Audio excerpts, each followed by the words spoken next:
ಹೇಳಿ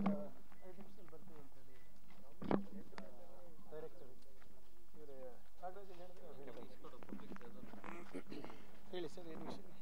ಈಗ ಇವರು ಅನಂತಕುಮಾರ್ ಅವರ ಪುತ್ರಿ ಟ್ವೀಟ್ ಮಾಡಿದ್ದಾರೆ ಸರ್, ನಿಮ್ಮ ಪೋಸ್ಟ್ ಬಗ್ಗೆ ನೀವು RSSನ ವಿರುದ್ಧ ಹೋರಾಟ ಮಾಡೋದ್ರಲ್ಲಿ ವಿಫಲ ಆಗಿದ್ದೀರಿ ಅಂತಂದೇಳಿ. ನೋಡಿ, ನಾನು ಹೆಚ್ಚು ಅವ್ರ ಬಗ್ಗೆ ನನಗೆ ಗೊತ್ತಿಲ್ಲ. ವಕೀಲರಿದ್ದಾರೆ ಅಂತ ಕೇಳ್ಪಟ್ಟಿದ್ದೀನಿ ಅಷ್ಟೇ. ರಾಜಕೀಯದಲ್ಲಿ ಇದ್ದಾರೋ ಇಲ್ಲೋ ಗೊತ್ತಿಲ್ಲ.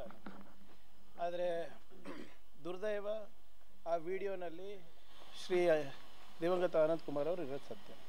ಅದು ಯಾವುದ್ರ ಬಗ್ಗೆ ಮಾತನಾಡಿದ್ದಾರೆ, ಅದರ ಯಾರ ಧ್ವನಿ ಅಂತ ಆವಾಗಿನ ACB ಫೊರೆನ್ಸಿಕ್ ರಿಪೋರ್ಟು ಇದೆ. ಅವೆಲ್ಲ ತನಿಖೆ ನೋಡಲಿ, ನಾವು ಸುಮ್ಮನೆ ಹಾಗೆ ಮಾತಾಡೋದಂತಲ್ಲ.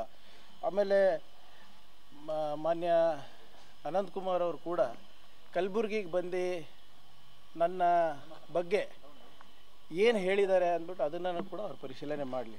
I don't want to comment on madam, because I don't know much about ಅವರು ಪೊಲಿಟಿಕ್ಸಲ್ಲಿದ್ದಾರೋ ಇಲ್ವೋ ಗೊತ್ತಿಲ್ಲ.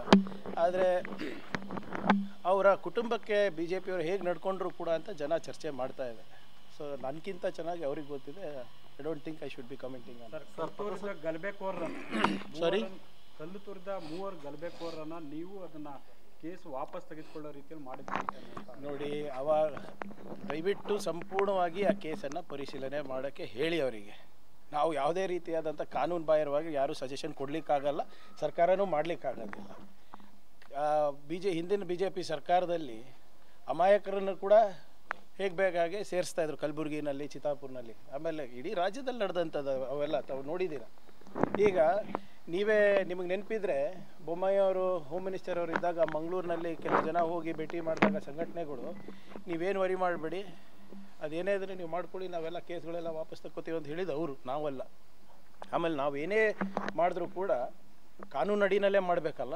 ಏನೋ ನಾನು ಬರೆದ ತಕ್ಷಣ ಕಾನೂನು ಚೇಂಜ್ ಆಗುತ್ತಾ? ಎಲ್ಲ ಕುಲಂಕುಷವಾಗಿ ಪರಿಶೀಲನೆ ಮಾಡೋಕ್ಕೆ ಹೇಳಿ ಅವರಿಗೆ. ಸುಮ್ಮನೆ ಹಿಟ್ ಆ್ಯಂಡ್ ರನ್ ಮಾಡೋದ್ರಲ್ಲಿ ಏನು ಇದು ಇಲ್ಲ. ನಾನು ಕೇಳೋ ಪ್ರಶ್ನೆಗಳಿಗೆ ಉತ್ತರ ಇಲ್ಲ ಅಂದ್ಬಿಟ್ಟು ಇವೆಲ್ಲನೂ ಮಾಡ್ತಾ ಇದ್ದಾರೆ. ಮಾಡಲಿ. ನಾನು ಹೇಳ್ದಂಗೆ ವೈಯಕ್ತಿಕ ವಿಚಾರಗಳ ಬಗ್ಗೆ ಮಾತನಾಡ್ತಾರೆ, ನನ್ನ ಬಗ್ಗೆ ಚರ್ಚೆ ಮಾಡ್ತಾರೆ, ನಮ್ಮ ಕುಟುಂಬದವರಿಗೆ ಬೆದರಿಕೆ ಹಾಕ್ತಾರೆ. ಇಷ್ಟಕ್ಕೆ ಸೀಮಿತ ಆಗಿರೋದು ಹೊರತು ನನ್ನ ಪ್ರಶ್ನೆಗಳಿಗೆ ಉತ್ತರ ಎಲ್ಲಿ ಸಿಕ್ಕಿದೆ? ಈಗ ನಾನು ಹೇಳ್ತಾ ಇದ್ದೀನಲ್ಲ ಸರ್, BK ಹರಿಪ್ರಸಾದ್ ಅವ್ರ ಬಗ್ಗೆ ಮಾತಾಡ್ತೀರಾ, ಸಿದ್ದರಾಮಯ್ಯ ಸಾಹೇಬ್ರ ಬಗ್ಗೆ ಮಾತನಾಡ್ತೀರಾ, ನನ್ನ ಬಗ್ಗೆ ಹೇಳ್ತೀರಾ, ಸಂತೋಷ್ ಅವ್ರ ಬಗ್ಗೆ ಹೇಳ್ತೀರಾ, ದಿನೇಶ್ ಅವ್ರ ಬಗ್ಗೆ ಹೇಳ್ತೀರಾ. ಅದು ಏನಿದೆ ಕಾಗದ, ರಿಜಿಸ್ಟ್ರೇಷನ್ ಡಾಕ್ಯುಮೆಂಟು ನನ್ನ ಮುಖದ ಮೇಲೆ ಎಸ್ಬಿಡಿ, ಮುಗ್ದೇ ಹೋಯ್ತಲ್ಲ. RSS ರಿಜಿಸ್ಟ್ರೇಷನ್ ಡಾಕ್ಯುಮೆಂಟನ್ನು ಪ್ರಿಯಾಂಕರ್ಗೆ ಮುಖದ ಮೇಲೆ ಎಸ್ಬಿಡಿ. ತಗೊಳ್ಳೋ, ಇದು ಡಾಕ್ಯುಮೆಂಟ್ ಇದೆ ನೋಡು, ರಿಜಿಸ್ಟರ್ಡ್ ಡಾಕ್ಯುಮೆಂಟ್ ಇದೆ, ಅಧಿಕೃತ ಸಂಘಟನೆ ಇದೆ ನಮ್ಮದು ಅಂತ ಹೇಳಿದ್ರೆ ಮುಗ್ದೇ ಹೋಗ್ತದಲ್ಲ ಸ್ವಾಮಿ. ಸರ್ಕಾರ ಆದೇಶ ಹೊರಡಿಸಿದ್ರು ಕೂಡ ಕೆಲವು ಕಡೆ ಈಗ ಪರಿಶೀಲನೆ ಮಾಡ್ತಿದ್ದಾರೆ. ಮಾಡಲಿ. ಈಗ ಮೊನ್ನೆ ಅವರು ಕೋರ್ಟಿಗೆ ಒಂದು ಅರ್ಜಿ ಸಲ್ಲಿಸಿದ್ರು, ಅವ್ರ ಪರ ವಕೀಲರು 250 ಕಡೆ ಮಾಡಿದ್ದಾರೆ ಅಂತ. 250 ಕಡೆ ಇಲ್ಲಿಗಲ್ ಆಗಿದೆ ಅಂತ 251 ಕಡೆನೂ ಇಲ್ಲಿಗಲ್ ಮಾಡ್ಬೇಕಂತೇನಿದೆ? ಈಗ ಇವ್ರೇನು ಹೇಳಿದ್ರು, ಕೋರ್ಟ್ ಏನು ಪ್ರಿಯಾಂಕರ್ಗೆ ಮುಖಭಂಗ, ಕೋರ್ಟ್ ಆದೇಶ ಕೊಟ್ಟು ಮಿಸ್ಇಂಟರ್ಪ್ರಿಟೇಷನ್ ಆಫ್ ಡೈರೆಕ್ಷನ್ಸ್ ಇವ್ರು ಮಾಡ್ತಾರೆ ಅಂದರೆ ಏನಂತ ಹೇಳಬೇಕು? ಅಕ್ಟೋಬರ್ 19ಕ್ಕೆ ಆಯ್ತಾ ಅಲ್ಲಿ ಪಥಸಂಚಲನ? ಆಗಿಲ್ಲ. ಈಗ ಮಾನ್ಯ ಏನು ಹೈಕೋರ್ಟು ಒಂದು ಡೈರೆಕ್ಷನ್ಸ್ ಕೊಟ್ಟಿದೆ, ಅದನ್ನು ನೀವು ಮಿಸ್ಇಂಟರ್ಪ್ರೇಟ್ ಮಾಡಿಬಿಟ್ಟು ರಾಜಕೀಯ ಬೆಳೆ ಬಯಸ್ಕೋತೀರಾದ್ರೆ ಯಾರು ಇದು ಬೌದ್ಧಿಕ ದಿವಾಳಿತನ ಅಷ್ಟೇ. ಸರ್, ಈಗ ನಮಗೂ ಅವಕಾಶ ಕೊಡಿ ಅಂತ ದಲಿತ ಪರ ಸಂಘಟನೆಯವರು ಕೂಡ ಇದು ಮಾಡಿದ್ದಾರೆ, ಮನವಿ ಕೊಡಿ, ಜಿಲ್ಲಾಡಳಿತಕ್ಕೆ ಅನುಮತಿ ಕೊಡಿ. ನೋಡಿ, ಈ ಮೊನ್ನೆ ಭೀಮ್ ಆರ್ಮಿ ಅವ್ರು ಇರ್ಬೋದು, ದಲಿತ ಪ್ಯಾಂಥರ್ ಅವ್ರು ಇರ್ಬೋದು, ಇನ್ನು ಕೆಲವು ಸಂಘಟನೆಗಳು ಇಲ್ಲಿ ನಿಮ್ಮ ಚಾಮರಾಜನಗರ, ಮೈಸೂರಿನಲ್ಲೂ ಕೂಡ ಹೇಳಿದ್ದಾರೆ, ನಮಗೂ ಅವಕಾಶ ಕೊಡಿ, ನೀಲಿ ಶರ್ಟ್ ಹಾಕ್ಕೊಂಡು ದೊಣ್ಣೆ ತೊಗೊಂಡು ನಾವು ಪಥಸಂಚಲನ ನಾವು ಮಾಡ್ತೀವಿ ಅಂತ. ಈಗ ಒಂದು ಗೌರ್ಮೆಂಟ್ ಆದೇಶ ಇದೆಯಪ್ಪ, ಅದು ಭೀಮ್ ಆರ್ಮಿಗೂ ಅನ್ವಯಿಸ್ತದೆ, ಬೇರೆ ಸಂಘಟನೆಗಳಿಗೂ ಅನ್ವಯಿಸ್ತದೆ, ಅಷ್ಟೇ ಅಲ್ವಾ? ಯಾಕೆ ನಮ್ಮ ರಾಜ್ಯದಲ್ಲಿ ಕಾನೂನನ್ನು ಪಾಲನೆ ಮಾಡಲಿಕ್ಕೆ ಇವರಿಗೆ ಇಷ್ಟ ಆಗ್ತಾ ಇಲ್ಲ? ಸಿಂಪಲ್. ಈಗ ಕೆಲವು ಮಾನದಂಡಗಳಿವೆ, ಆ ಮಾನದಂಡಗಳನ್ನು ಈಡೇರಿಸಿದ್ರೆ ಮುಗ್ದೇ ಹೋಯ್ತಲ್ವಾ ಸರ್? ಚಿತ್ತಾಪುರದಲ್ಲಿ ಸರ್ ಅನುಮತಿ ಸಿಗುತ್ತಾ, ಹೇಗೆ ಸರ್? ಅದು ನೋಡಿ, ಏನು ಹೈಕೋರ್ಟಲ್ಲಿ ಏನು ಡೈರೆಕ್ಷನ್ಸ್ ಕೊಟ್ಟಿದೆ, ನೀವು ಮನವಿ ಸಲ್ಲಿಸಿ. ವಾತಾವರಣ ಚೆನ್ನಾಗಿದ್ದರೆ ಅವ್ರು ಯಾವುದಾದ್ರೂ ನಿಗದಿತ ಸ್ಥಳ ಕೊಟ್ಟರೆ ಅಥವಾ ಪಥಸಂಚಲನೆ ಮಾಡಬೇಕು ಅಂದರೆ ಮಾಡಿ, ತೊಂದರೆ ಇಲ್ಲ. ಅದೇನಿದೆ ಲೆಟ್ ಇಟ್ ಬಿ ಇವ್ಯಾಲ್ಯುಯೇಟೆಡ್ ಅಲ್ಲ. ಇವ್ಯಾಲ್ಯುಯೇಷನ್ ಇರಲಾರ್ದೆ ನೀವು ಈಗ ಸರ್ ನೀವು ನೀವೇ ನನಗೆ ಹೇಳಿ, ಯಾವುದೇ ಸಂಘಟನೆ ಇರ್ಬೋದು, ಕಾಂಗ್ರೆಸ್ ಇರ್ಬೋದು, BJP ಇರ್ಬೋದು, XYZ ಇರ್ಬೋದು, ನಾನು ಪಥಸಂಚಲನ ಮಾಡ್ತೀನಿ, point A to point B to point C to point D ಹೋಗ್ತಾ ಇದ್ದೀನಿ, ಇದು ನಿಮ್ಮ ಮಾಹಿತಿಗೆ 500-600 ಜನ ದೊಣ್ಣೆ ತೊಗೊಂಡು ನಾವು ಹೋಗ್ತಾ ಇದ್ದೀವಿ, ಇದು ನಿಮ್ಮ ಮಾಹಿತಿಗೆ ಅಂತ ಹೇಳಿದ್ರೆ ಹೋಗ್ತೀರಾ ತಾವು? ಅನುಮತಿ ಕೇಳಬೇಕಾ ಏನು ಮಾಹಿತಿ ಕೊಡಬೇಕಾ? ಬಿಜೆಪಿ RSSಗೆ ನೇರ ಟಾರ್ಗೆಟ್ ಆಗಿದ್ರೆ ಸರ್ ಈಗ ಅದಕ್ಕೇನಂತೆ, ಅದು ಮುಂಚೆಯಿಂದನೂ ಇದೀವಲ್ಲ. ಖರ್ಗೆ ಸಾಹೇಬ್ರಿದ್ರು, ನಾವಿದ್ದೀವಿ, ಸಿದ್ದರಾಮಯ್ಯ ಅವರು ಇದ್ದಾರೆ, DK ಶಿವಕುಮಾರ್ ಅವರು ಇದ್ದಾರೆ. What is new in that? Sir, ಪಥಸಂಚಲನದಲ್ಲಿ ಭಾಗವಹಿಸಿದವ್ರ ಮೇಲೆ ಕ್ರಮ ಆಕ್ಚುಲಿ ಒಂದು PDO ಸಸ್ಪೆಂಡ್ ಮಾಡಿದ್ದಾರೆ ಸರ್. ಅವ್ರ ಮೇಲೆ ಬೇರೆ ಅಲಿಗೇಷನ್ ಕೂಡ ಇದೆ, ಜೊತೆಗೆ ಬೇರೆಯವ್ರನ್ನು ಕೂಡ ವಾಟ್ ಎವರ್ ಈಸ್ ಅಲಿಗೇಷನ್. ನಾನು ಸುಮ್ಮನೆ ನನ್ನ ಮನ್ಸು ಬಂದಂಗೆ ನಾನು ನಡ್ಕೊಳಕ್ಕಾಗೋದಿಲ್ಲ. ನನ್ನ ಮನ್ಸು ಬಂದಂಗೆ ನಡ್ಕೊಳಕ್ಕಾಗೋದಿಲ್ಲ.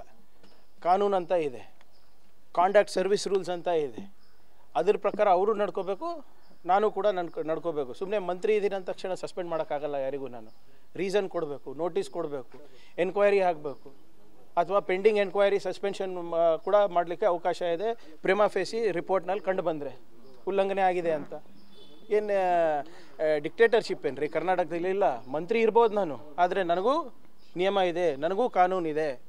ಅವರು ಯಾರು ಸರ್ಕಾರಿ ನೌಕರಿದ್ದಾರೆ, ಯಾವುದೇ ಇಲಾಖೆ ಇರ್ಬೋದು, ಅವ್ರದ್ದಾದಂಥ ಒಂದು ಕಾಂಡಕ್ಟ್ ರೂಲ್ಸ್ ಇದೆ, ಅದ್ರ ಪ್ರಕಾರ ನಡ್ಕೊಳ್ಳಿ ಅಂತ ಅಷ್ಟೇ ಹೇಳ್ತಾ ಇರೋದು. ಸರ್, ಆಮೇಲೆ ಈ ದಲಿತ ಸಂಘಟನೆಗಳಿಗೆ ಪ್ರಿಯಾಂಕ್ ಖರ್ಗೆ ಅವರ ಪ್ರಾಯೋಜಕತ್ವ ಇದೆ ಅನ್ನೋದು ಆರೋಪಗಳು ಕೂಡ ಆಯ್ತಿದೆ ಅಂತ ತಿಳ್ಕೊಳ್ರಿ, ತಪ್ಪೇನು? RSSಗೆ ಯಾರು ಪ್ರಾಯೋಜಕತ್ವ ಇದೆ?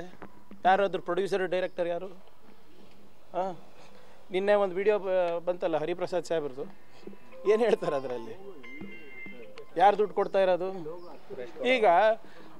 ಈಗ ಈ ಅನ್ರಿಜಿಸ್ಟರ್ಡ್ ಆರ್ಗನೈಸೇಷನಿಗೆ ಎಲ್ಲಿಂದ ಬರ್ತಾ ಇದೆ ಸರ್ ದುಡ್ಡು?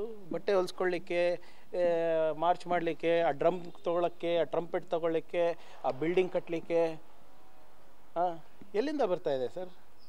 If you are unregistered, how is it, how are you getting the money? ಈಗ ಯಾಕೆ ಇವರು ಅನ್ರಿಜಿಸ್ಟರ್ಡ್ ಇರ್ತಾ ಇದ್ದಾರೆ ಅಂದರೆ, ಇವರು ಈ ಕಾನೂನು ವ್ಯಾಪ್ತಿಗೆ ಬರಬಾರ್ದು ಅಂತಲೇ ಇವ್ರದ್ದು ಉದ್ದೇಶ. ಏನಾದರೂ ರಿಜಿಸ್ಟರ್ ಆಗಿಬಿಟ್ರೆ ನೀವು ಟ್ಯಾಕ್ಸ್ ಕಟ್ಟಬೇಕು, ನೀವು ಕಂಪ್ಲೈನ್ಸಸ್ ಮಾಡಬೇಕು, ನೀವು ರಿಜಿಸ್ಟ್ರಾರ್ ಆಫ್ ಕಂಪನೀಸಿಗಿರ್ಬೋದು, ಸೊಸೈಟಿ ರಿಜಿಸ್ಟ್ರೇಷನ್ ಆ್ಯಕ್ಟ್ ಟೆಂಡರ್ ಇರ್ಬೋದು, NGO ಆ್ಯಕ್ಟ್ ಟೆಂಡರ್ ಇರ್ಬೋದು, ನಿಮ್ಮ ಫಾರಿನ್ ದೇಣಿಗೆಗಳು, ನಿಮ್ಮ ಇಲ್ಲಿ ಖಾಸಗಿ ದೇಣಿಗೆಗಳು, ಡೊಮೆಸ್ಟಿಕ್ ಫಂಡಿಂಗ್ ಇರ್ಬೋದು, ಎಲ್ಲನೂ ನೀವು ಕೊಡಬೇಕಾಗುತ್ತಲ್ಲ. ಅದಕ್ಕೆ ಅವ್ರು ರಿಜಿಸ್ಟರೇ ಆಗ್ತಾ ಇಲ್ಲ. ಈಗ ನಿಮ್ಮ ಪಕ್ಷದ ಶಾಸಕರೇ ಅಸಮಾಧಾನ ವ್ಯಕ್ತಪಡಿಸಿದ್ದಾರೆ. ರಾಜಣ್ಣವರು ಈಗ ಮುಸ್ಲಿಮ್ಸು ಯಾರೇ ಇರ್ಬೋದ್ರಿ ಸರ್, ಮುಸ್ಲಿಮ್ಸ್ ಎಕ್ಸಾಕ್ಟ್ಲಿ ಅವರು ಮಾಡಂಗಿಲ್ಲ, ಯಾರೂ ಮಾಡಂಗಿಲ್ಲ.